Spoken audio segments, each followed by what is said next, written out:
I'm pretty fancy. Greetings, mighty companions. Hello, everybody. Tuesday night. Welcome back to Now. Where you been? Yeah. Well, I don't think they went anywhere. I don't think we did either. I know we're just experiencing one continuous holy instant, one golden thread that goes through eternity. Mm-hmm. Isn't that nice? Yes. So much better than the way we used to do time. So we were doing time. Yes. And now we are freeing ourselves from time and experiencing that which is eternal. You know, we're experiencing a life where we are experiencing regularly something that's actually eternal. What a delight in a world of time to be experiencing something that doesn't die, that doesn't end, a joy that just continues to expand and inflate. I love it. Yes. And so this is transforming relationships through A Course in Miracles. And what we do in this class is we read A Course in Miracles together, and then we apply that to our relationships. We take the ideas and we apply them in our relationships so that we can use our relationships in a new way and respond to our relationships and the relationship challenges in a new way that produces greater love, greater joy, greater joining, greater peace, and greater miracles in our relationship. And we apply these ideas to our relationship in front of you and in front of everybody. Bearing ourselves before the world. Exactly. The reason that we do this is because Greg and I have noticed that the more that we study A Course in Miracles together, come here, Clay. The more we study A Course in Miracles together, the better our lives become, the better our relationships become. Our relationship becomes more joyous, more abundant, more healthy, and a lot more fun. And so that is why we do it. All right, and here's Chloe. I don't know if you can see her. You want to say hi, honey? Put your little nose. Yes, here's Chloe. She says, I am a miracle too. She's our little miracle mascot. Miracle mascot. That's right. Miracle mascot Chloe. All right, honey. So we always start off our class with a random number generator prayer where we ask Spirit to decide for us where in A Course in Miracles that we go to each session, because we trust Spirit knows exactly what we all need to hear, and we know we don't. So that's what we're going to do. And we'll just do that for a few minutes, and then we will go to the never random number generator and see where we're going to be at in A Course in Miracles today. All right, so let's close our eyes and take a breath. And just breathe. And allow your mind to come back home to the present moment, where the only thing going on is right now, this perfect, precious, powerful moment, where all that we need for comfort and for peace and for healing and joy is waiting for us right here, right now, where we are. It's all there, waiting for us, within us. So we allow our minds to just come back home and rest and become still in the present moment. We allow our minds to just let go of everything that's not happening now, so that our minds can rest and open to receive the love, the wisdom, the power that's surrounding us and within us now.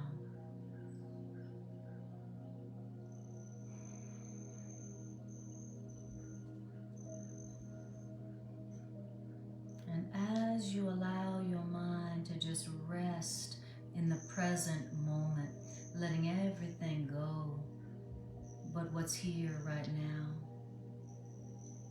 see if you can feel that eternal spirit within you, your divine right mind, your eternal, internal advisor friend who lives within you,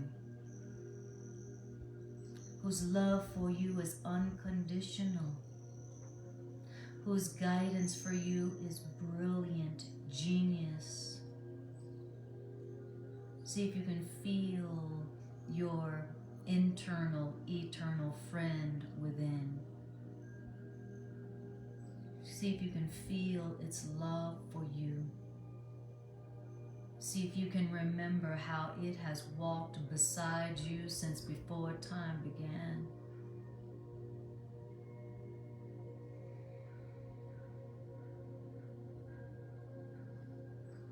And as you feel its presence and its love for you, let's go ahead and communicate with it and ask it to guide us to the message today that it knows we most need to hear so that we can have healing and peace and joy today, right now.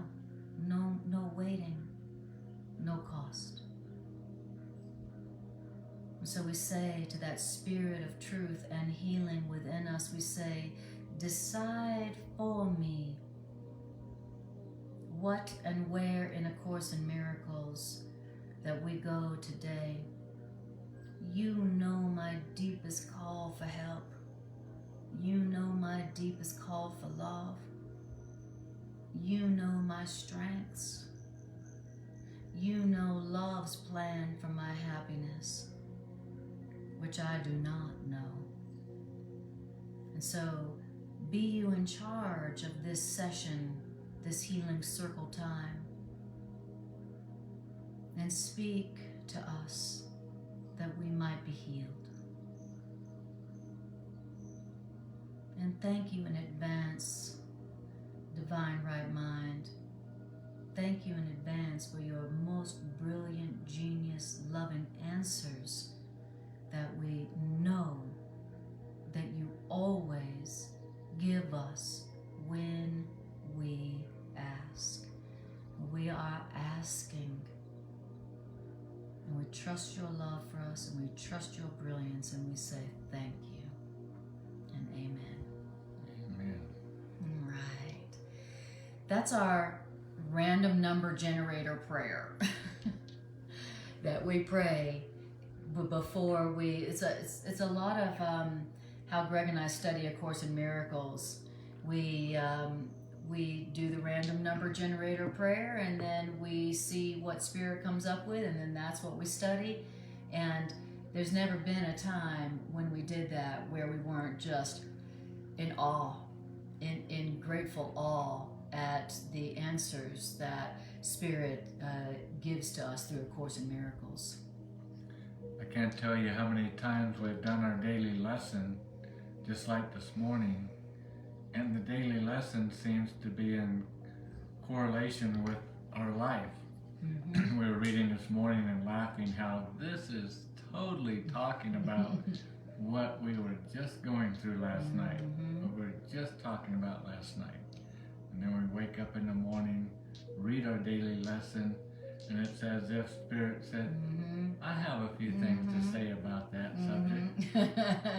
And that's what we look at with the random number generator is what is most applicable for all of those listening so that it will be beneficial to the whole, not just to Anna or myself or a few, but what would be beneficial to the whole of us. And Spirit is always faithful in answering that. Absolutely. This is a course in miracles, meaning what comes from this curriculum is real deal miracles. This is a course in miracles, and what it brings forth is answers and peace that literally defy the laws of physics and the laws of space and time as we know them regularly. It really is a course in miracles. That's not just a euphemistic title. That's what happens when you take these ideas and you use them. You don't have to understand them, just that you would use them in whatever you're going through, whatever you're struggling with, just that you would be like, okay, I'm open to another way of looking at what I'm going through. Okay, I'll try to look at it like that for a moment. Not even fully believing the concepts. And then the next thing you know, the laws of time and space are broken, and the most beautiful, brilliant, genius thing happens that you could have never in a million years either come up with yourself or made happen yourself. And that's why Greg and I continue to study A Course in Miracles and are so devoted to it, because it works like that. It really does produce real deal miracles in our lives and in the lives of everybody that we study with, that we practice with. So that's why we're here with you today. And if there's any way that we can support you in applying these ideas to whatever you got going on, then that would be our honor and our greatest pleasure. So use us, use this session tonight to look for new ways to interpret and look at whatever you're going through, so that you can have a miracle in place of the pain. And you know, Spirit looks for willingness. So just like we prayed, a good idea as we're getting ready to push the random number generator button is for you to ask Spirit right now, what would you have me understand? What would you have me hear during this session? Yes. And just that simple prayer, you'll be amazed. The more you pray that, the more you ask that, what would you have me do today? To whom would you have me speak to? Where would you have me go?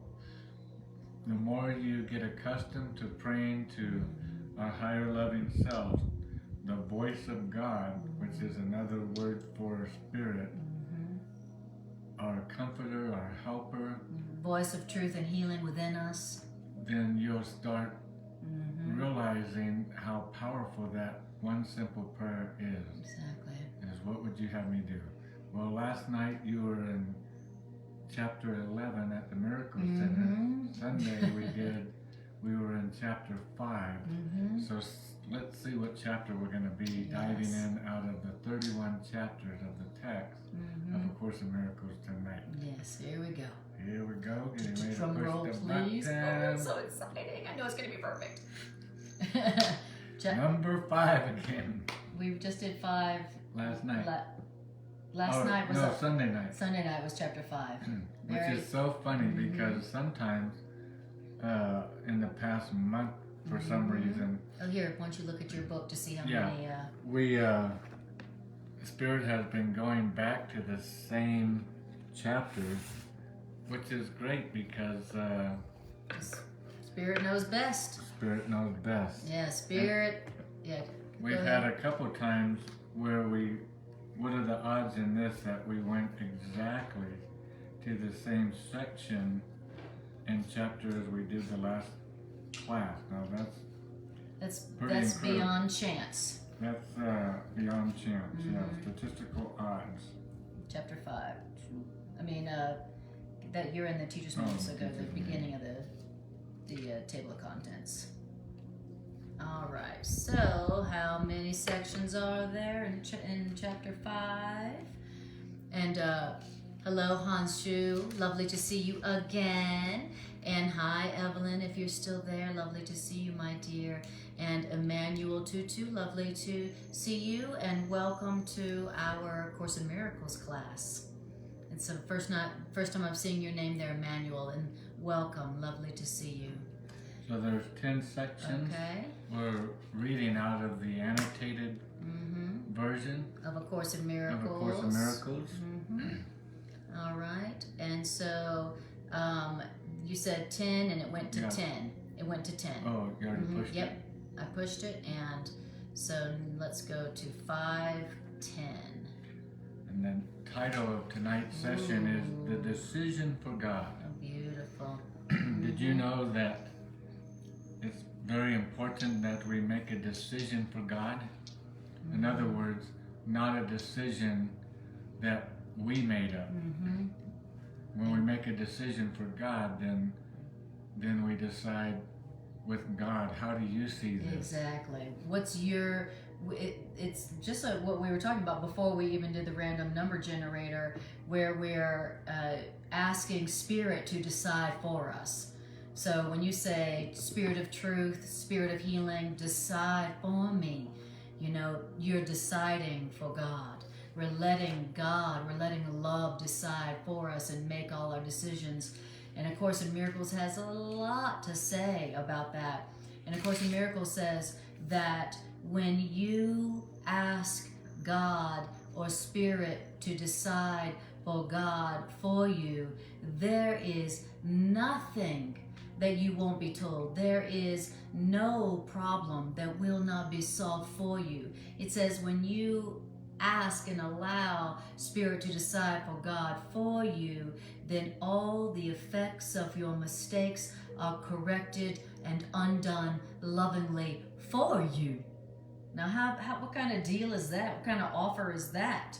When I say, Spirit, decide for God for me, then Spirit goes, wonderful. I thought you'd never ask. And then all of the mistaken decisions I made for myself by myself that produced suffering are undone lovingly for me, to the point where I go, what happened to that problem? I used to have that problem. Where'd that problem go? Wow, okay. So that's what we're going to be talking about, how to allow your decisions to be made by love for you. Okay? What we've been doing up till this time is making all the decisions by ourselves, for ourselves, when we don't know as much as Spirit does. And we don't have complete unconditional love for ourselves like God does. And so, you know, while we should be allowing the one who has unconditional love for us to be deciding for us. And that's not us yet. Imagine how silly we look walking around in our life, as Anna said, and here we are making a decision, doesn't matter what the decision's about, and right in us is the power of that which knows everything, sees everything, understands everything, loves everything, and can see everything from all sides, up, down, sideways, front and back. And we have such a limited, such a tiny, tiny view of what's going on. And yet we fail often to check in with that source within us that sees all, knows all. And we make the decision on our own. It's such a silly concept that we've learned to do. You know, we've been told when we were little to pull ourselves up by our own bootstraps. Well, why would you do that when you can have the help of the universe, of all of heaven, to pull those bootstraps up? Exactly. For you. So much better. So much better. Yes, beautiful. And then it says somewhere in the Course, when you've learned to decide with God, then your life becomes as if you are being carried down a quiet path in summer.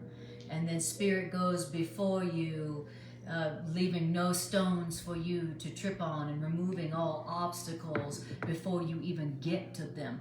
When you learn how to decide all things with God.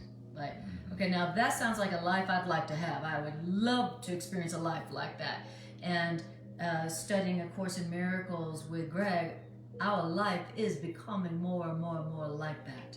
And we know it's because we're learning how to decide with God instead of by ourselves. Yes.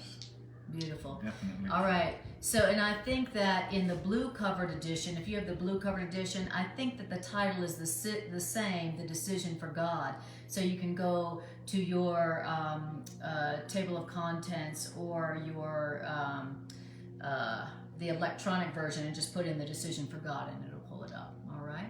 Beautiful. Here we go. The decision for God. While you start reading, I'm going to grab the blue book Okay, wonderful. and Good job. and just verify that Okay. for those that don't have a search engine. Yes. Thank you. A search bar. That was the word I could not come up with. All right. The decision for God. There have been many healers who did not heal themselves. Okay? Anybody ever known someone who was a teacher of God or a healer who had not healed themselves? They're trying to heal and teach others, but they were not healed themselves. We've all known those folks, known of them, and also have been them.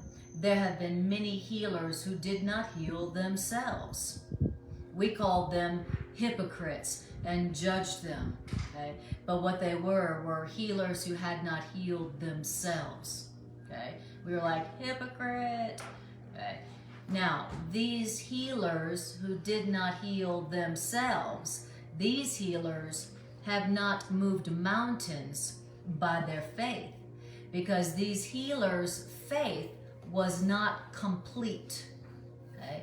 So it's talking about, it says there have been healers who did not heal themselves, and not only are we them, but we have seen them in all walks of life. Teachers of God, healers who also were not healed themselves, and we called them hypocrites and judged them, okay? Or felt shame when it was us. And then it explains why these healers had not healed themselves, even though they were the healers for others. Why is it that they had not healed themselves? Because their faith wasn't complete. They're healers, but their faith wasn't complete. Their faith in spirit, their faith in the spirit of truth and love was not complete. Their faith in God was not complete. And of course, just because you become a healer doesn't mean you have complete faith. It doesn't mean you have perfect faith. We become healers because we need healing. That's why Course in Miracles says if you need healing, you need to become a healer. Okay? So the truth is that you don't wait till you are perfectly healed to become a healer. You become a healer because you need healing. But the folks we called hypocrites are the people who claimed that their faith was complete, but that wasn't the case. Okay, so it says some of the healers have healed the sick at times, but these healers have not raised the dead. That's right. We've seen a lot of healers who've healed people at times, but we haven't seen anybody yet who raised the dead. Okay. Bunch of lazy healers. Well, just a lot of healers whose faith was incomplete. Now, we used to call them hypocrites, or if it was us, we used to feel shame about it. But now, of course, in Miracles teaches us that there's no shame in that. That doesn't mean you're a hypocrite. That's just what you have to become a healer if you want to be healed. If you want love, you must learn to give love. If you want healing, you must learn how to give healing to others. Okay? The hypocrisy and the shame only comes in when you think that since you're a healer or a teacher of God, that your faith is supposed to be perfect and without fear. Okay? That's when the hypocrisy or the shame comes in around being a healer or a teacher of God. Okay? Now, it says, unless the healer heals themselves, the healer does not believe that there's no order of difficulty in miracles. Okay? And unless the healer heals themselves, the healer has not learned that every mind that love created is equally worthy of being healed, because God, love, created every mind whole. So, Greg and I are healers. Greg and I are teachers of God, but Greg and I have not completely healed ourselves. And this is saying the reason that Greg and I have not completely healed ourselves yet is because Greg and I haven't learned that every mind, including our own, is equally worthy of being healed. Why? Because every mind, including Greg and my mind, was created complete by God. Yeah, what I'm hearing here is that we still believe that there is an order of difficulty. You know, I might be able to to heal somebody because they stubbed their toe. Yeah. But I'm certainly not at the level yet. I think that there is a level where I can raise the dead. Exactly. That seems to me like such a greater level of you know, power and trusting in spirit that we have the ability to do that than, you know, just a little wart on somebody's nose. Exactly. Absolutely. And that's if you're new to A Course in Miracles, that the first principle of miracles in this curriculum is that there's no order of difficulty in miracles. There's no order of difficulty in healing. And from cancer to, like Greg said, a wart, or from cancer to having a bad day. There's no order of difficulty in miracles because every single mind that God created is equally worthy of being healed. So God has set it up where every mind is worthy of being healed, no matter what it is, no exception, no conditions. And that's the first principle of miracles that is in this curriculum. Okay. But as teachers of God and healers, we haven't accepted that fully and completely yet. And that's fine. We're not supposed to wait till our faith is complete to become healers and teachers of love. We're supposed to become teachers and healers of love so that our faith can be complete as we offer healing to everyone, including ourselves, equally, no exceptions, no conditions. I love how the Course gives us step-by-step directions, just like it does in the daily lessons of what to do. We were in class last night where Anna was teaching down at the Rocky Mountain Miracle Center, and I could feel it, the momentum building and growing as she was teaching of, okay, everything you sounds so great what you're saying. Raise the dead? Oh my gosh. How do you do that? And one of the classmates last night, you know, he couldn't help himself. He just blurted out in the middle of the class, okay, well, how do you do that? And that's what's so wonderful about the Course is hang on to your hats because we're moving into the next paragraph. And it always just keeps going on saying, okay, how to do it. How to do it. So, exactly. First we're just being told you need to realize to do these miracles, you have to first be healed yourself. That's the first thing we need to realize and recognize and understand is for Greg to be a healer, I can't give what I haven't received. I can't give what I don't have. If I don't have $1 in my pocket, how am I going to give you $1? If I haven't been healed myself, then how am I going to give healing? And so I love how it's telling us right from the beginning, healer, heal yourself first. Don't worry about going out and healing the world. Worry about healing yourself. And we spend so much time trying to correct each other, trying to tell each other how to do it, and we don't know what we're doing ourselves yet. So let's get our own act together, and then we'll be in a position to help others to get their act together. Beautiful. The Course in Miracles says, that's beautiful, it's perfect, thank you. Course in Miracles says that the one responsibility of the healer or the teacher of love is to accept the healing for themselves. You know, so just like Greg said, Forget about how to trying to figure out how to heal others and how to fix others and fix this person and fix that person and fix this problem and fix the world. Just focus on accepting the healing truth for yourself. Like, how can I allow the healing of my own mind from fear and guilt and pain and struggle? Boy, and when you think about it, such an opposite revelation to the way we've been taught. Yeah. I'll hear people in A Course in Miracles say something, and in my younger days in the Course, I would blurt out to them, well, you're not a body. Here's what you need to do. Well, the Spirit's really saying, Greg, do you know you're not a body?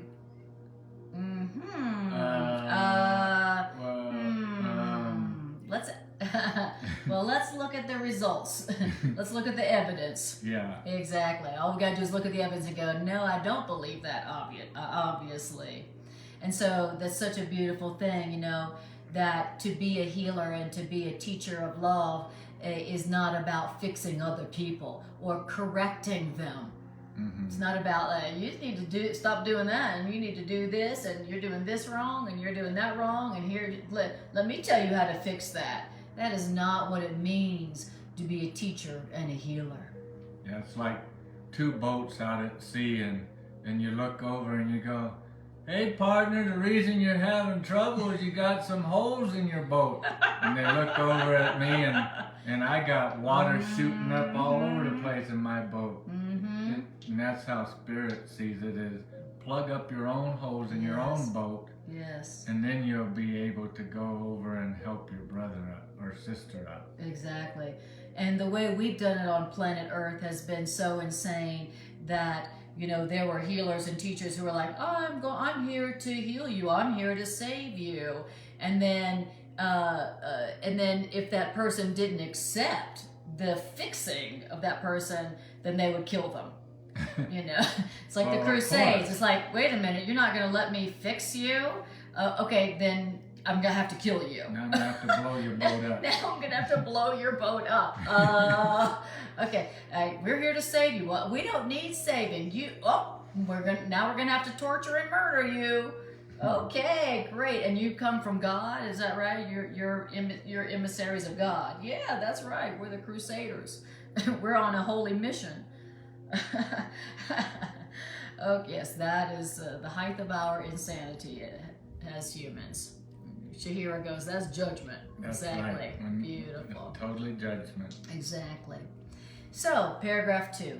Okay. So instead of we're being asked to fix and correct everybody in our way, even though we are not fixed and corrected ourselves, what we're being asked to do instead of that is we're asked merely to return to God, our mind, as God created it. Return your own mind to love as love created it. Just focus on that.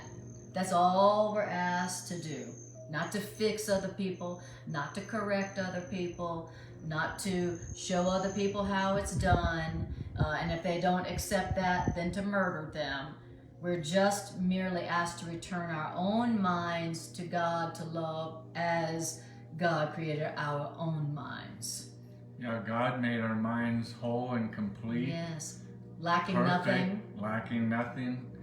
And then we took that mind and we made it into something else. Yes. And God's saying, things would be a lot better if you would just return that mind back where?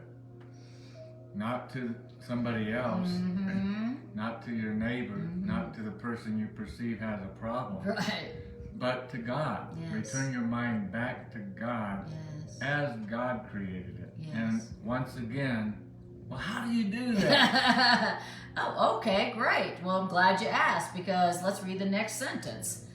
It says, God asks you only for what God gave you, knowing that you giving what God gave you will heal you. Interesting. That's all that God's asking us to do, okay? Like Anna and Greg, now what did I give you? Just give what I gave you, Okay, whatever it is I gave to you, just give that, because if you'll just give that, that will heal you. All right. Chloe, honey, what's it saying? So that's how to do it. So he says, God's asking us only for what God gave, knowing that our giving that will heal us. Beautiful. What's wrong, Chloe? Settle down. It's all right. I think Chloe's talking to us. She's like, now let me explain. I'm the one who has the most unconditional love of all three here. Yeah, the dog. Yes, I'm the one whose name is God spelled backwards. Y'all are just trying to get to the level where you love like a dog. Yeah.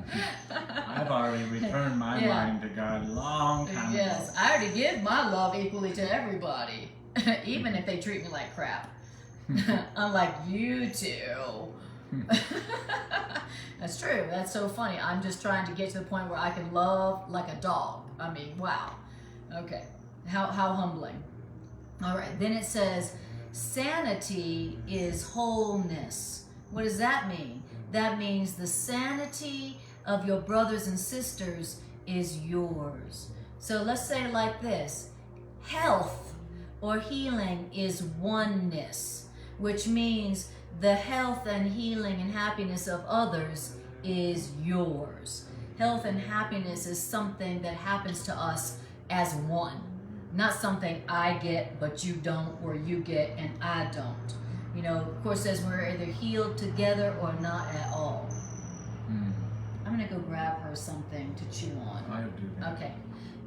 Actually, I know where they are in the cabinet, so I'll grab it. Okay. So it says.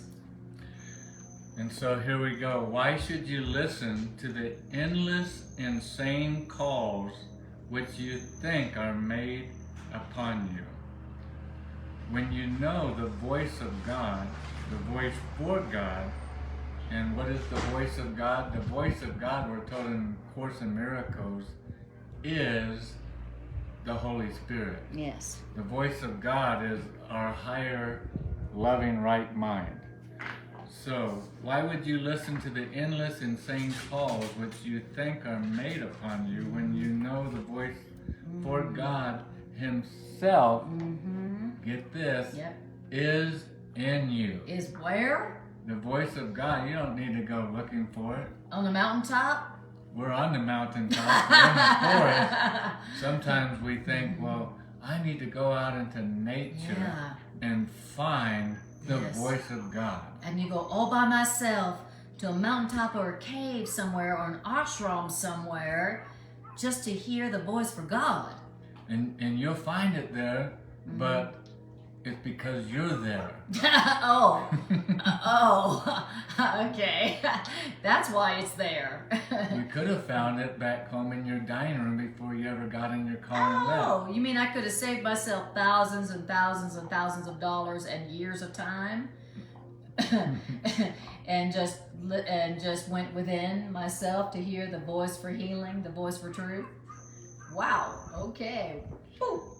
And I love, why would you listen to the endless, insane calls which you think are made upon you? That's right. All day long. There's all of these, I hear that as, and I could be wrong, but I hear that as the insane calls which are made upon you, all the other thoughts which aren't loving. Exactly. All the other thoughts which aren't kind, which are speaking against you, not for you.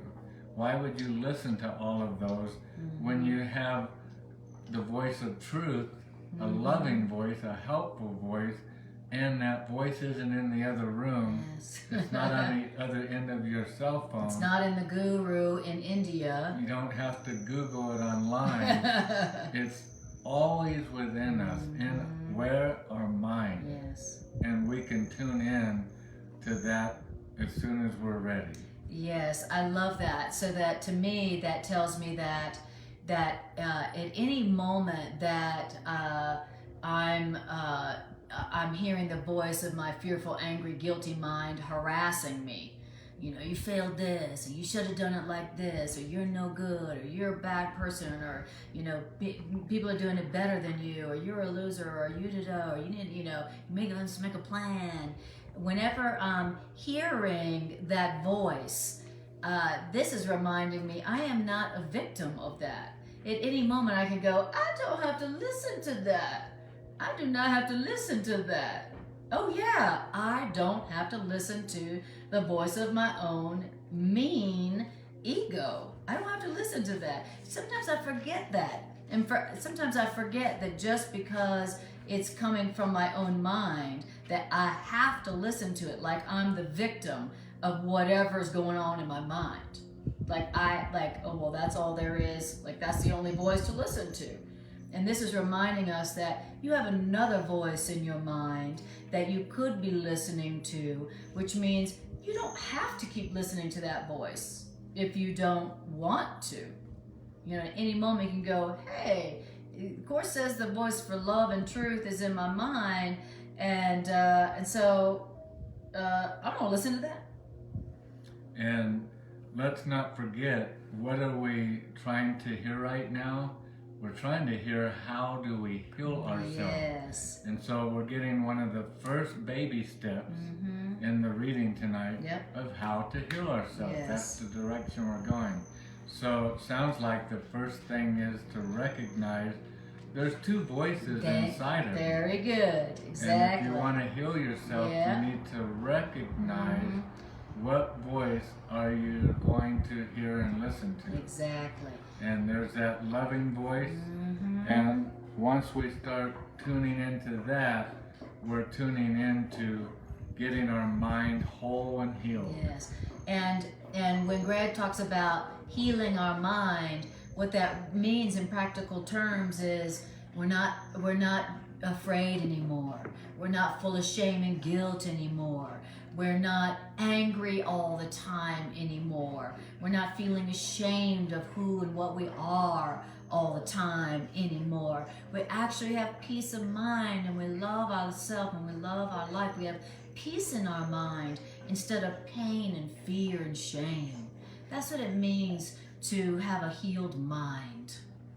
Sound good? I actually experienced this today, and that's what we try to do, is apply these applications to our life.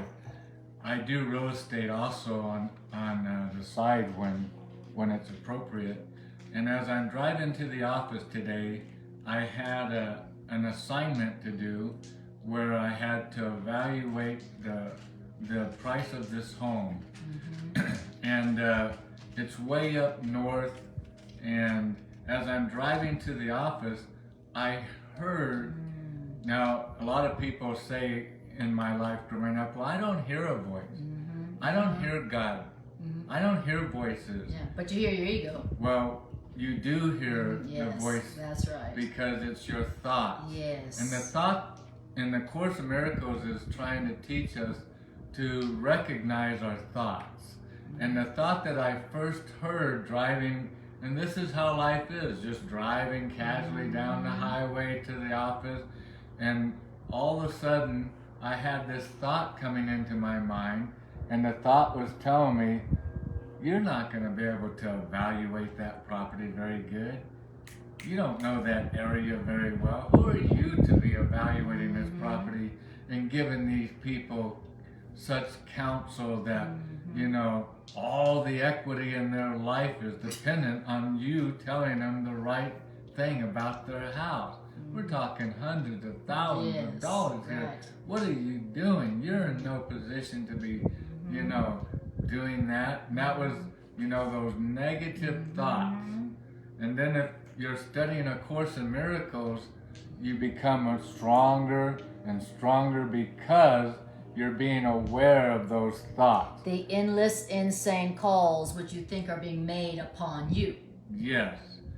And in my truck driving to the office, believe it or not, I was awake enough in my spirit to recognize that isn't love speaking to me, tell me how I'm not up to the challenge. Exactly. You know, I'm a child of God, but I can't even evaluate a house. And you're gonna mess them and up. You're gonna mess this up for them. And all of that negative talk, you know, that sounds like a parent that doesn't really love their child very much, that they're not giving them, you know, the proper motivation and encouragement.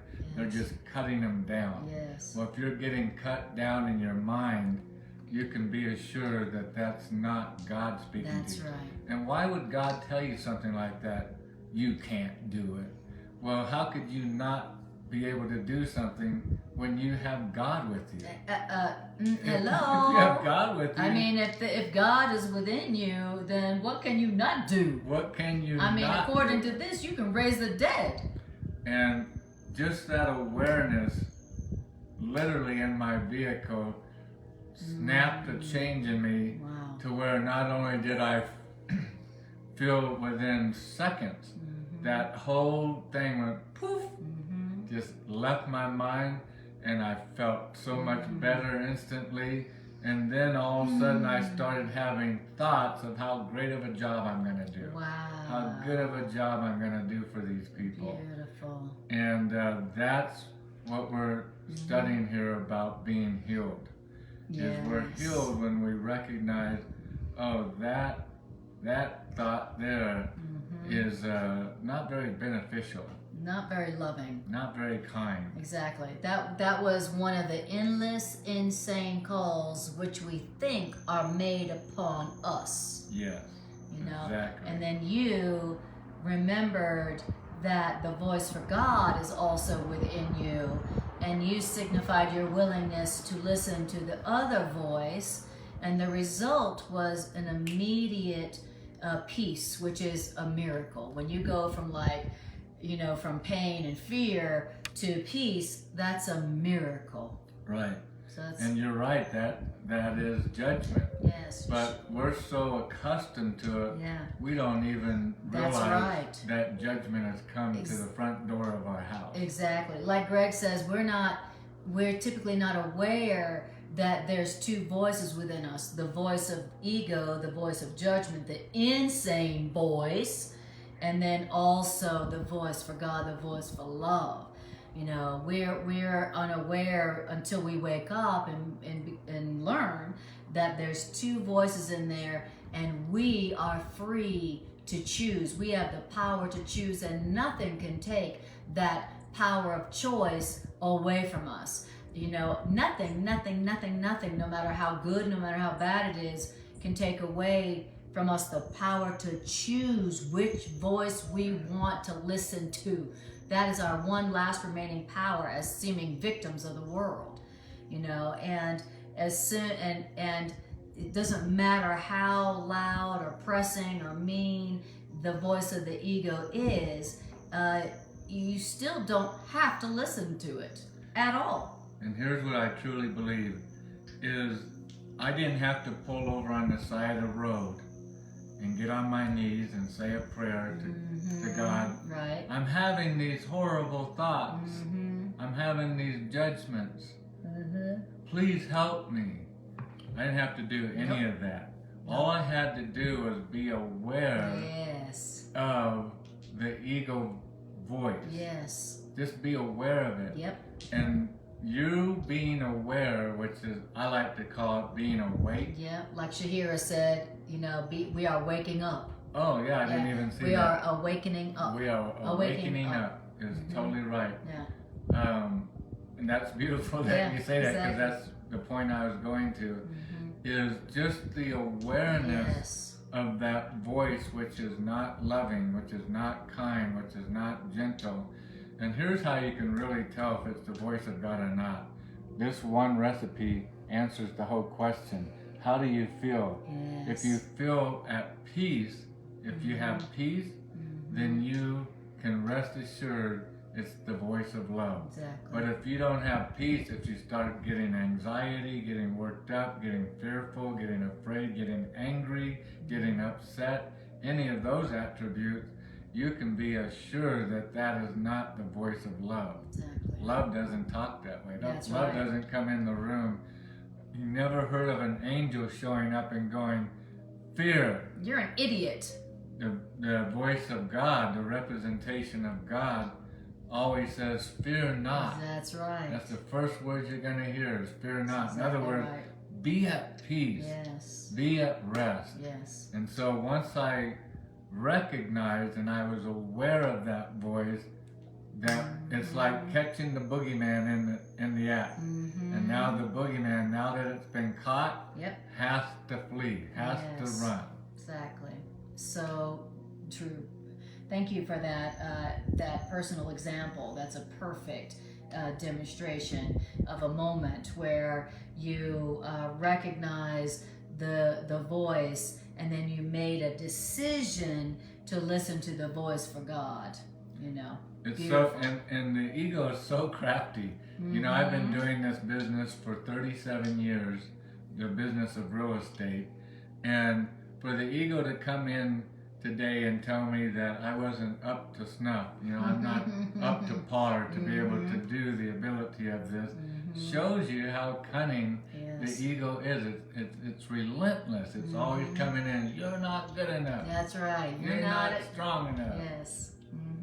Hello. Hi, Nicole. Lovely to see you. Welcome. Welcome to our Course in Miracles class. Yes. Welcome, welcome. There's many new names, new people in our circle today. And in our Nicole, class. if you have your book, we're in chapter 5, section 10 of the annotated, the purple book. I'm not sure on the blue. I looked it up. It had that section, but it doesn't read. Different. It doesn't read what we've been reading. Oh, look, it does. Oh, okay. It's what it is it's in the, if you have the blue covered book, it's chapter 5, the decision for God, paragraph.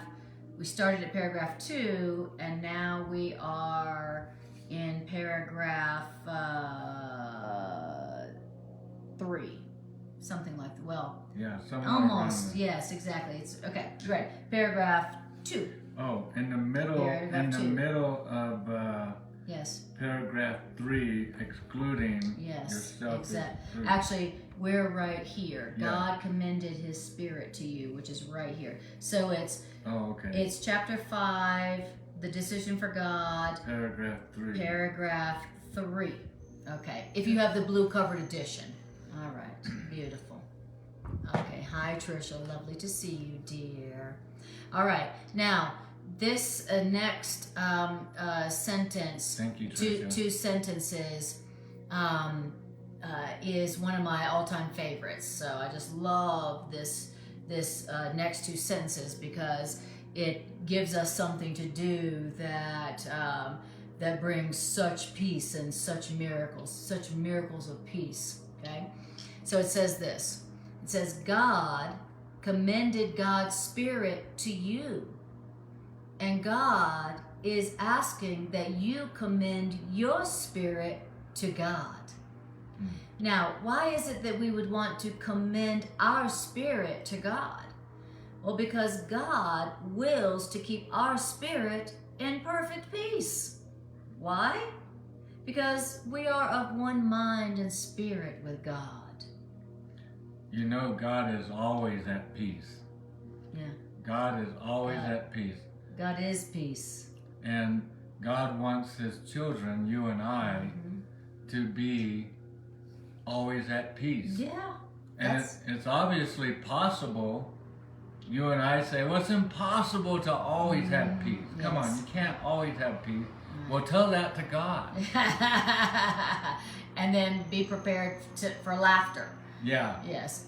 And so, but I love this because I, as a practical person, I'm always like Matt in class last night. Well, what do you do? Yeah. What should I do? Tell me what to do. We're all like, we don't realize we're human beings. We think we're human doings, or human doings.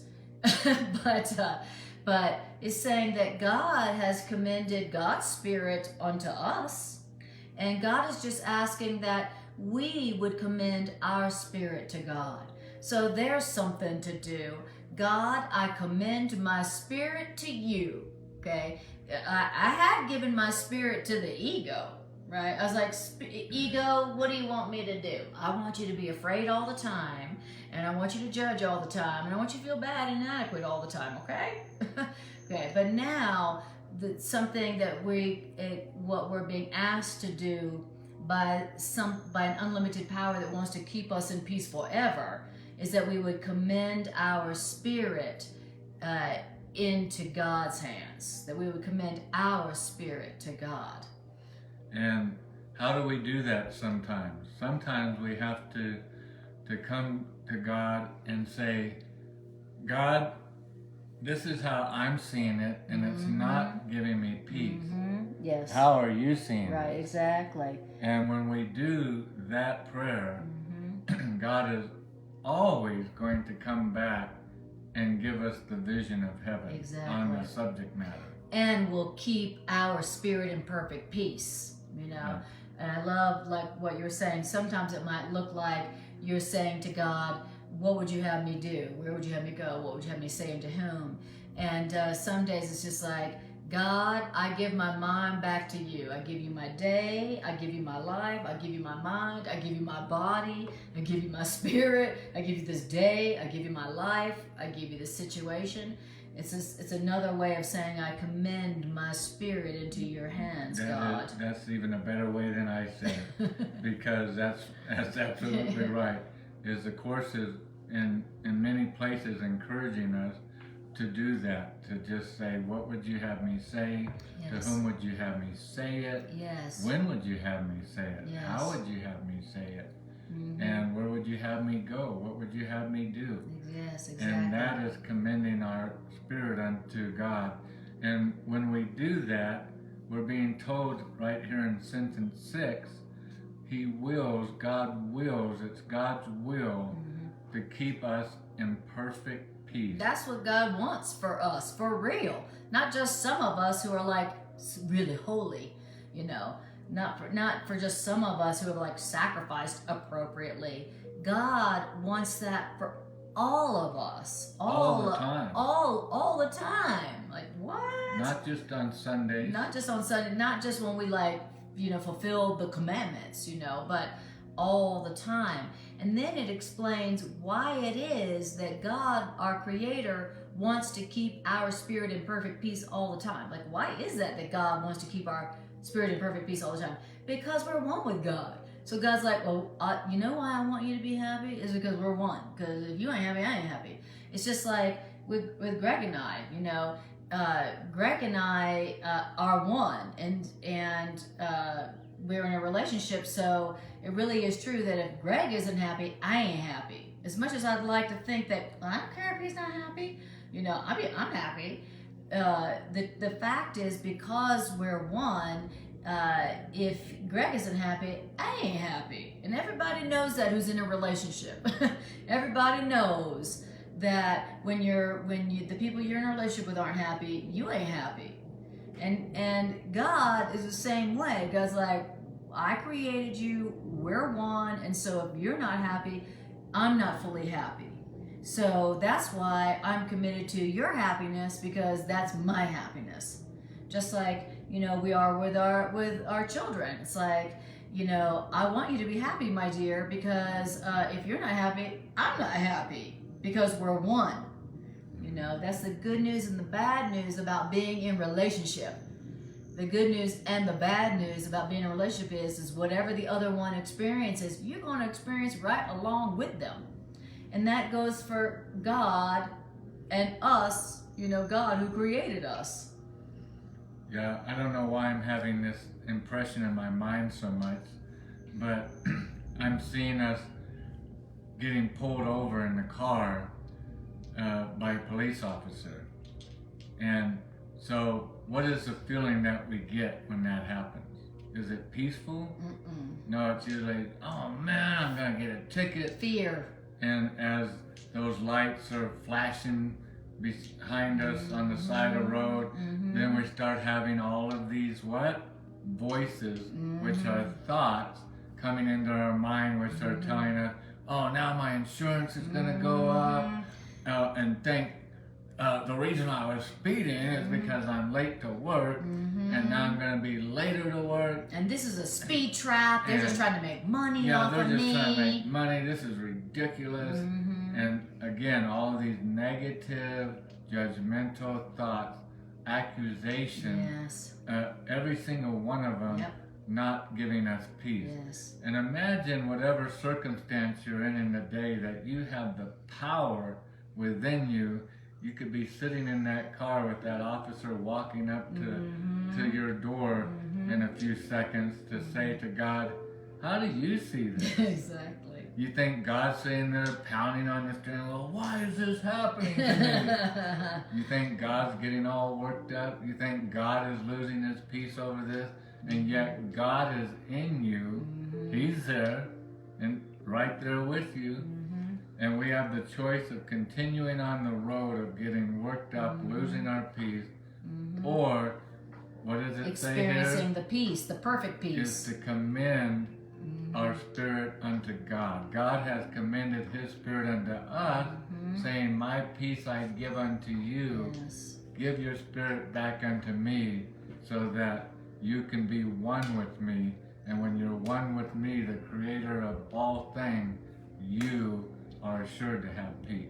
No matter what's going on. No matter what. So that even if you get the ticket. Even if you get pulled over. It reminds me of one time I was driving on 285, and for whatever reason I got pulled over, and I did that. I was like, Holy Spirit, I give this to you. Spirit, be you in charge. Decide for peace for me. I'm willing to have peace even now. Be you in charge. Chloe, no. And so I pull over, and the cop goes, well, I give you a ticket because of that. And I go, okay, all right, okay, well, great. I didn't know that, and I didn't even know that. It was great. Thank you so much. The cop ended up thanking me. Thanking me. He goes, thank you so much for being so peaceful. I really appreciate it. And I was like, no problem. You're just doing your job, and I appreciate it. I really didn't know about that law, so great. So you made me more safe. But thank you. And so when we give our spirit and we give the situation to God, who wants us to have peace all the time, then we get to have peace all the time, no matter what's going on. Or where we're at. Even if we're being pulled over, even if we've got a cancer diagnosis, even if somebody left us, doesn't matter. You could be sitting in a prison cell and say, God, I'm going to commend my spirit unto you. Yes. I want you to take over. However you say it, how do you see this? Yes. Or just, God, I give you my life. I give you this day. I give you my body. I give you the situation I'm in. Yeah, just recognize that you're not at peace, and so that's the time to commend your spirit back unto God, to be whole again. Exactly. And God needs you to be in peace, because you and God are one. So your peace is God's peace. And so God needs your peace. God wants you to be in peace because your peace is God's peace, because you and God are one. Just like a parent needs their child to be in peace, because if the child's not in peace, the parent's not in peace. Everybody knows that. So this is giving us something to do that we can do that brings us to greater peace no matter what. And this is the alternative to what? To listening to the endless, insane calls of fear and anger and guilt, which we think are being made upon us. Okay, we could listen to that, boys, or we could say, I give this to you, God. I commend my spirit into your hands, God. I give you my life. I give you my body. I give you my relationship. I give you this situation. Those are your two options.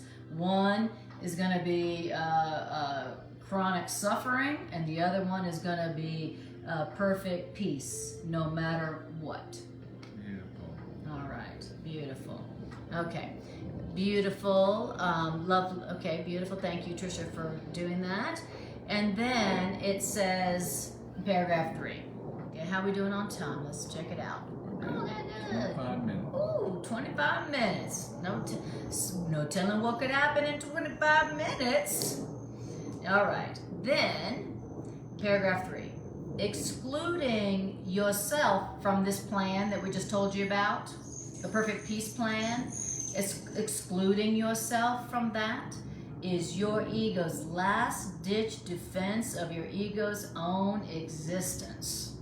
So your ego's going to be like, you can't just have perfect peace anytime just by commending your spirit or your day or your life or this situation to God's hands. You can't, no, you can't. You can't just have perfect peace no matter what.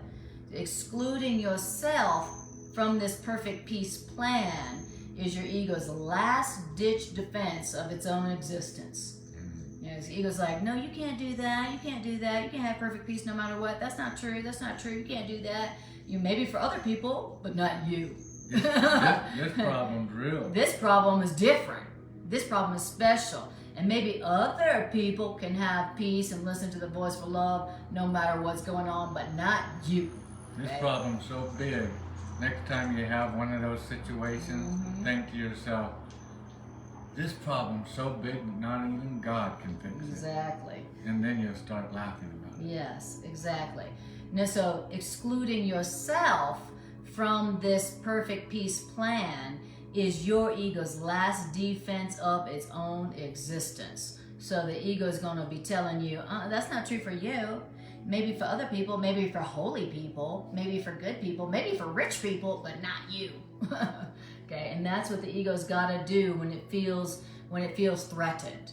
Okay, and the ego is going to feel threatened by this, of course.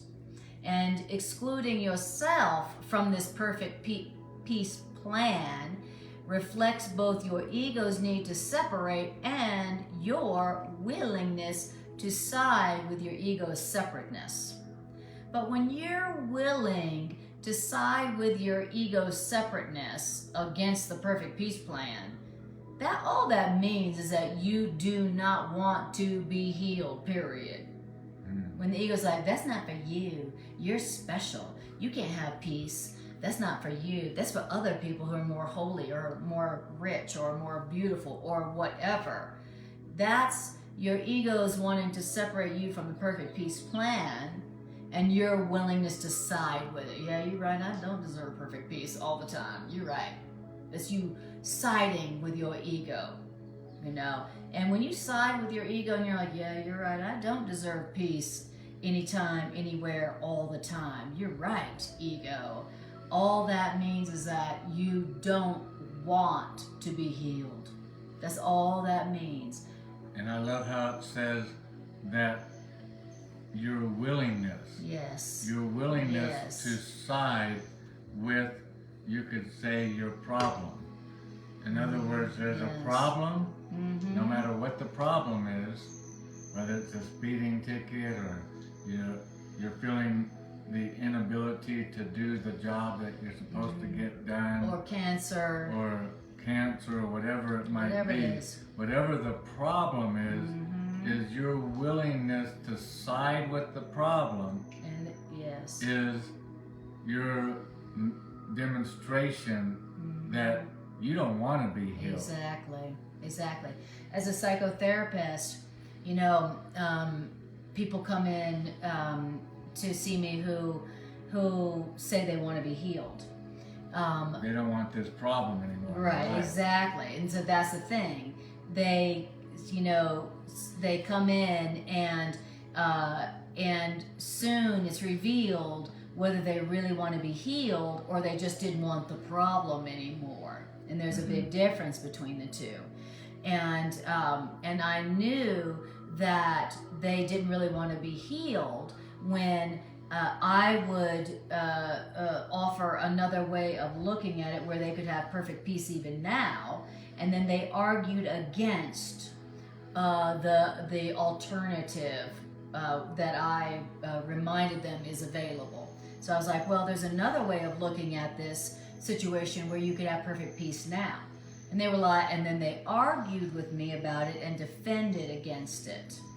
And I knew in that, they don't really want to be healed. They just don't like the problem and they wanted me to tell them how to get rid of the problem, but they didn't really want to be healed. They didn't want their mind healed.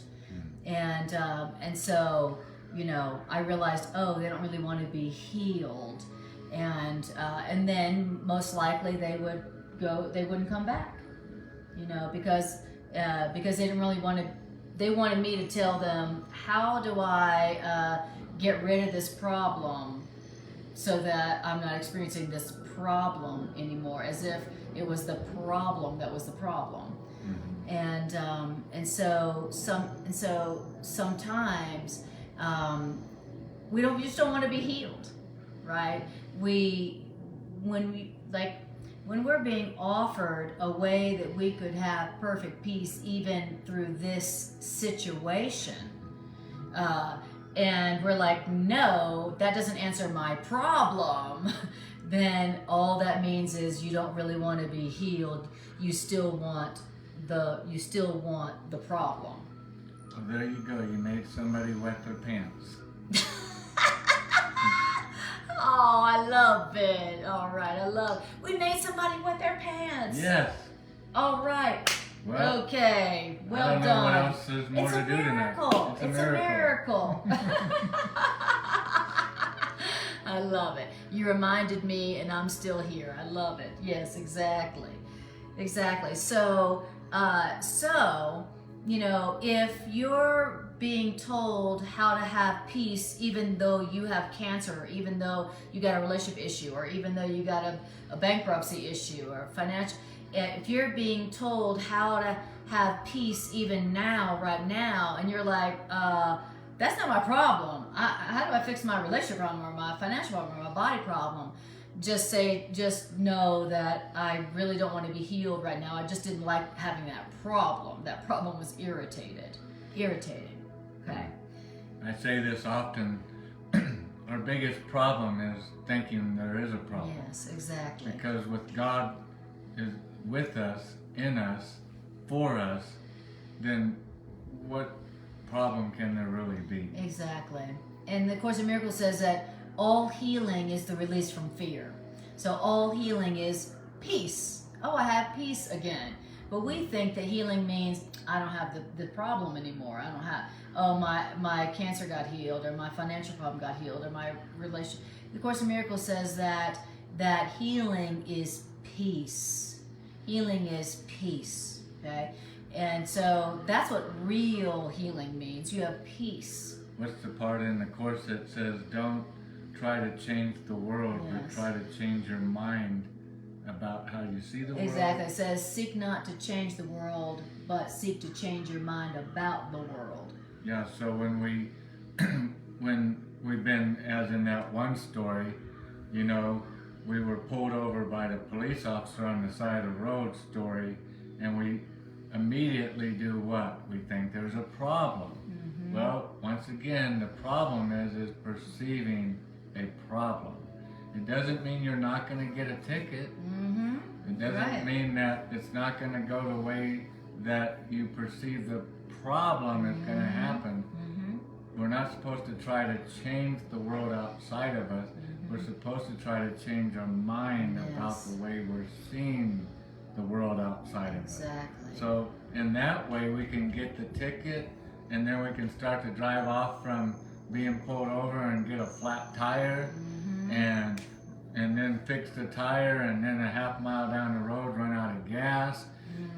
The power of this curriculum is no matter what continues to happen, we continue keeping our peace in everything we do, because we're commending our spirit back to God, whom always has peace. Who always wants to keep our spirit in perfect peace no matter what. Right. Which means that there's no situation, event, or encounter, or relationship in which we cannot experience perfect peace. Nothing.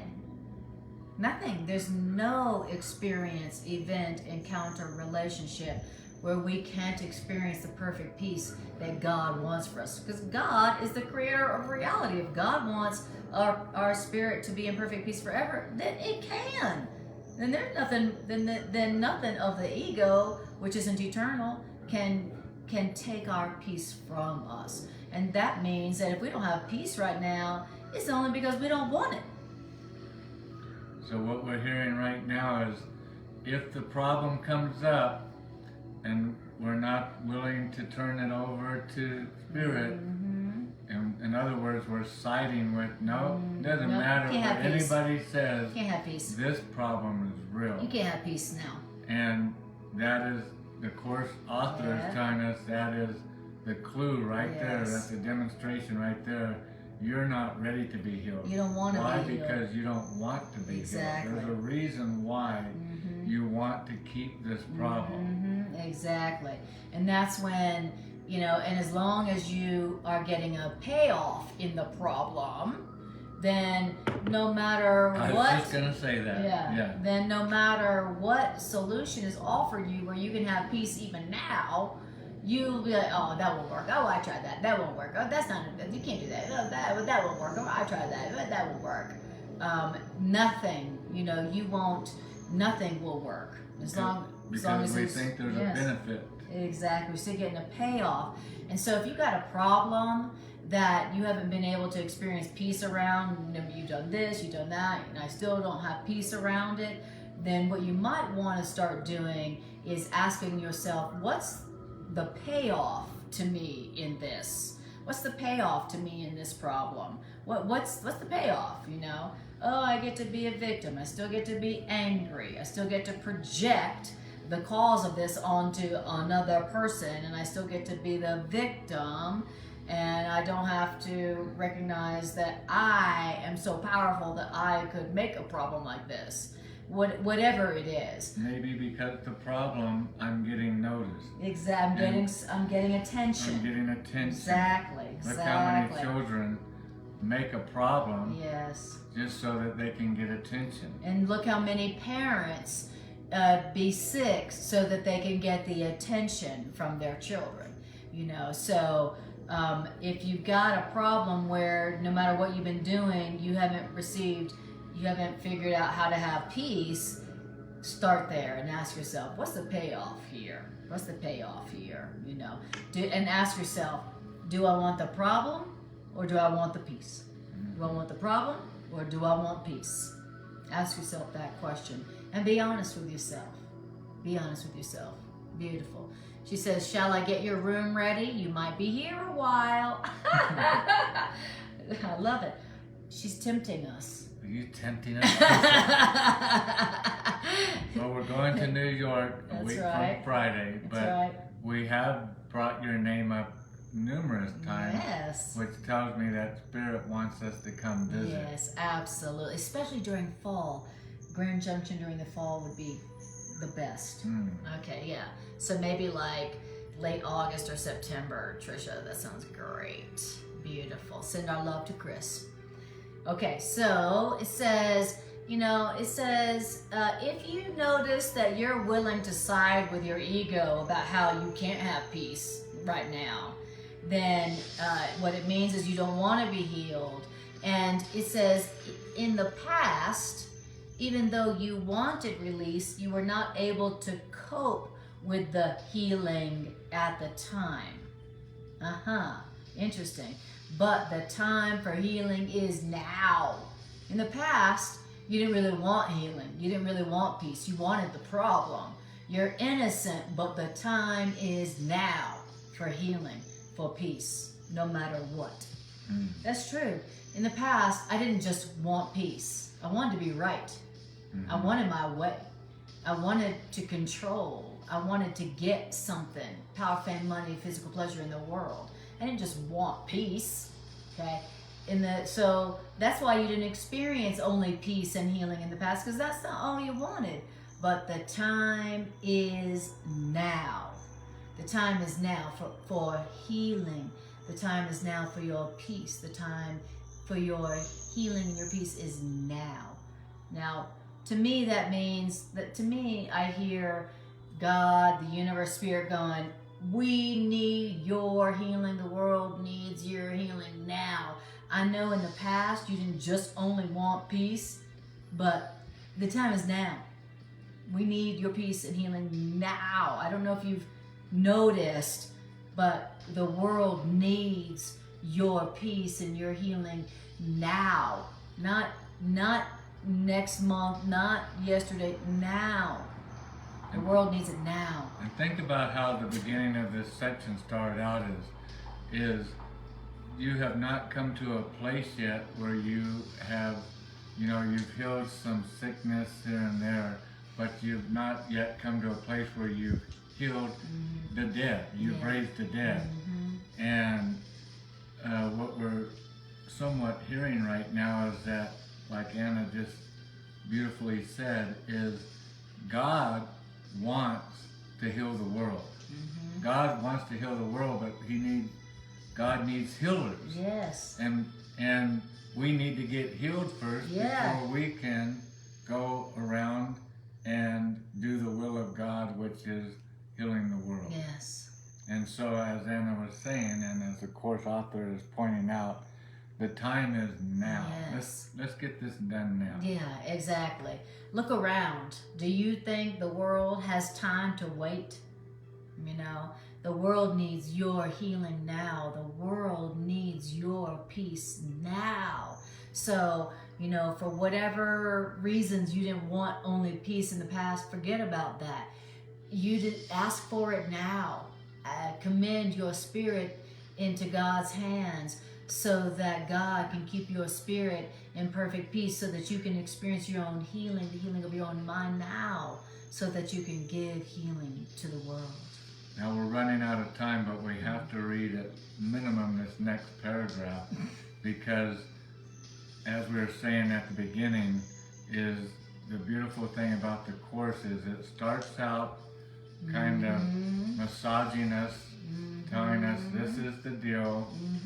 You need to be a healer of others, but you first need to be healed.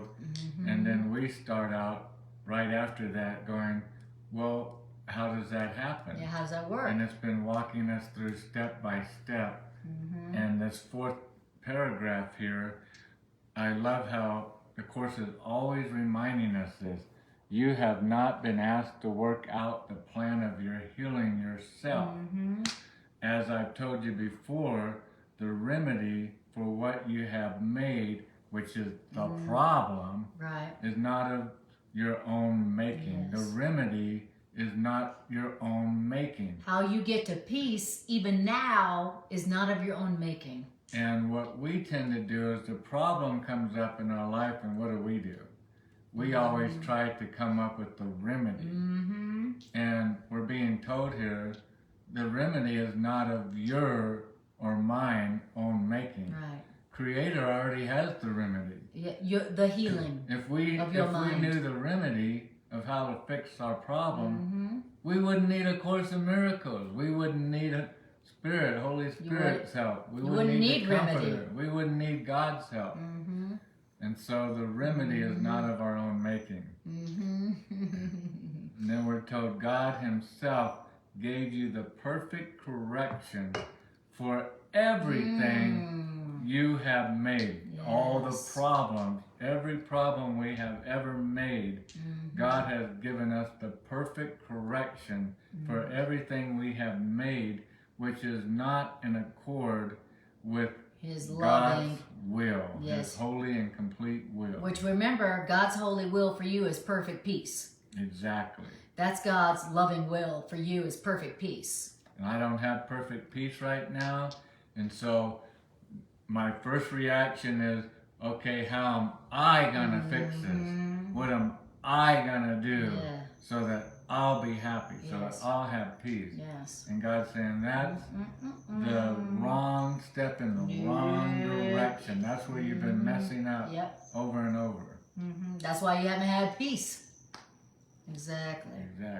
And then the voice of the Course, our teacher, is saying, now I have made God's perfect peace plan perfectly clear, which means perfectly explicit to you, which means I have also told you of your part in God's perfect peace plan, and I've also told you how urgent it is that you fulfill your part in God's perfect peace plan. I love it. And this is perfect. Demi says, healthy healers, duck, duck, goose, you're it. Experience your own healing. Thank you. Perfect.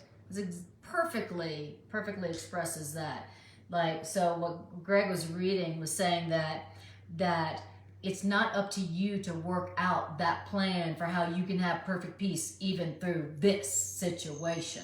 Don't worry about that. You don't have to figure that out. Like Greg said, if you could figure out how to have perfect peace even now, you wouldn't have a problem. And then our teacher is saying, I have made God's perfect peace plan perfectly clear and explicit to you, and I've also told you of your part in that perfect peace plan, and I've also told you how urgent it is that you fulfill your part in that perfect peace plan. Again, your part in the perfect peace plan of love for you and everyone is urgent. It's needed. Your part, that you fulfill your part in the perfect peace plan for humanity is urgent. It is urgently needed. The time is now. The time is now. So commend your spirit into God and let God give you the plan by which you can be perfectly peaceful even now, no matter what you're going through, so that you can then give this peace to others who desperately need it now. Yeah, your part isn't to wrestle with the problem for a day or two, and then if you can't figure it out, then bring it to the voice of God for help. Right. Your part is to do it now. Now. Don't wrestle with the problem. Don't see a doctor about the problem.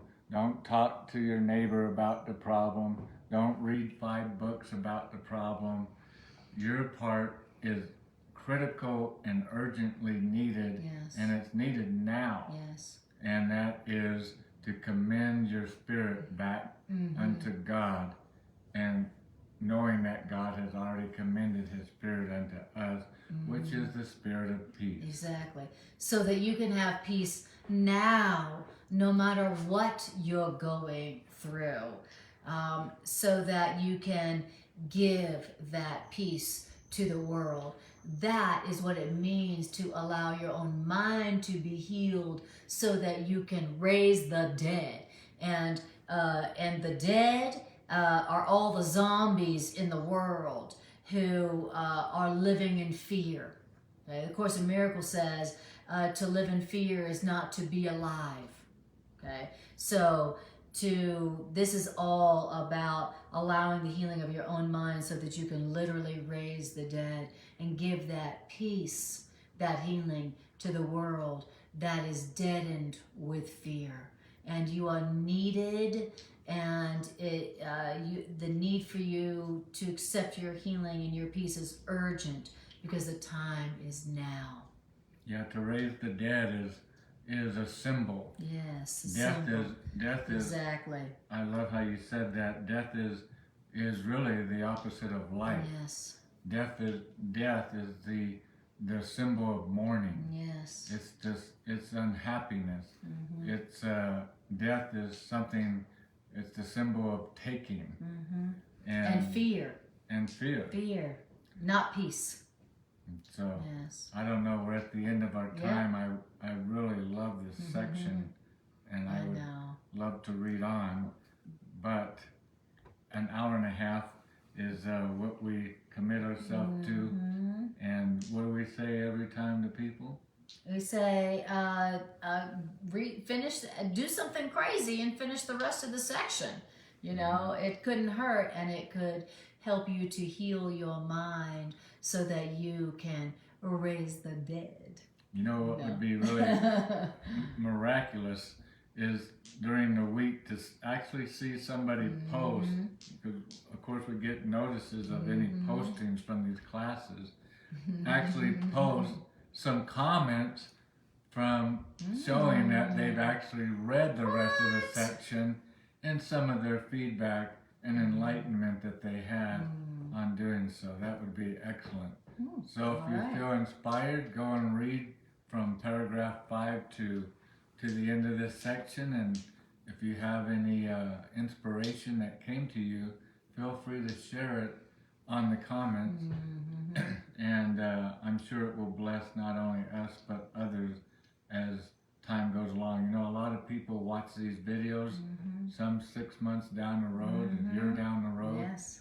And so I'm sure your comments will be timely for when others come upon it. And us too. And Demi says, God has the correction for the perfect peace, quote, casting call to all to do their part. Very good. And then Demi also says, you two look so beautiful, and that backdrop, stunning vibes. Excellent. All right. What a beautiful Thank way you, to end Demi. a class. To hear Absolutely. something like that. The perfect ending. Thank you, Demi, for that. Appreciate you all so much.